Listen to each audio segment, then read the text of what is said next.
Coucou, je suis Charlotte Lebon et je fais partie des 10 to Watch.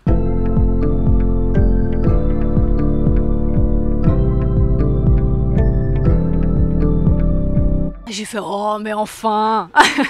J'étais évidemment très flattée, très heureuse,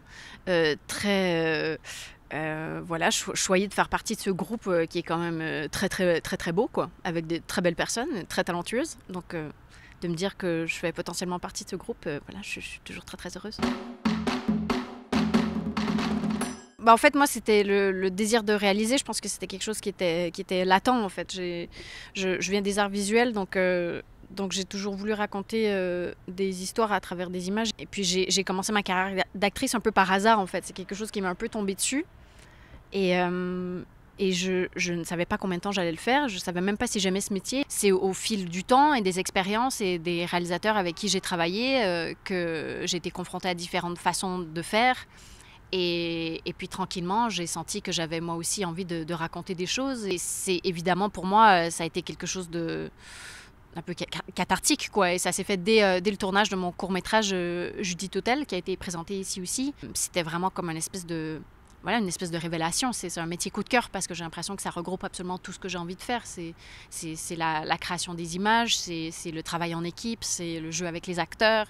Et puis cette espèce aussi le fait de pouvoir prendre son temps et de polir l'objet jusqu'à la dernière minute pour s'assurer qu'il est absolument parfait.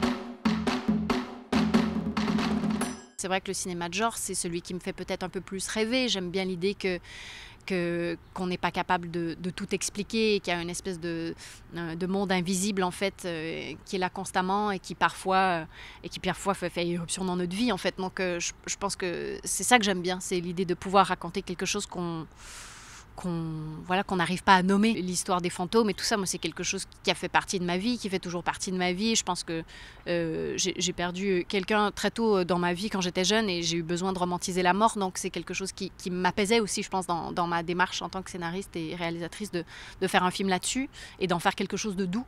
Peut-être pour pouvoir aussi se rassurer avec cette notion qui est quand même le plus grand tabou de l'humanité, quoi, la mort.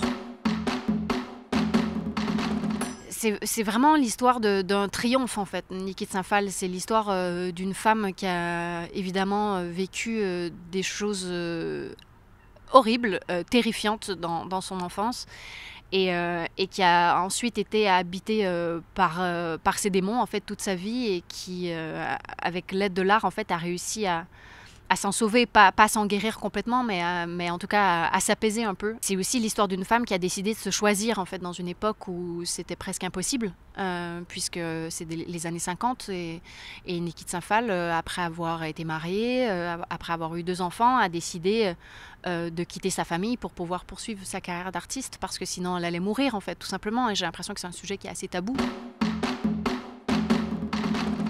Ben, je crois que l'exercice du court-métrage est un exercice extrêmement difficile, quoi. Donc, de pouvoir en voir plein et de pouvoir décerner la palme du meilleur court-métrage, c'est quand même un honneur inouï parce que la palme va forcément être donnée à quelqu'un d'extrêmement talentueux parce que je trouve ça très difficile de faire un bon court-métrage parce que la notion de structure en si peu de temps est très dure, je trouve, à faire. Et puis, c'est vraiment comme ça qu'on commence, ben, c'est comme ça que certains cinéastes naissent, tout simplement. Et de pouvoir participer à ça, c'est quand même absolument merveilleux.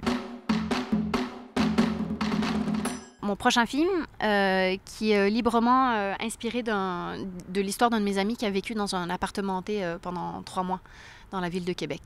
On retrouve des fantômes, mais ils sont peut-être un peu moins sympas.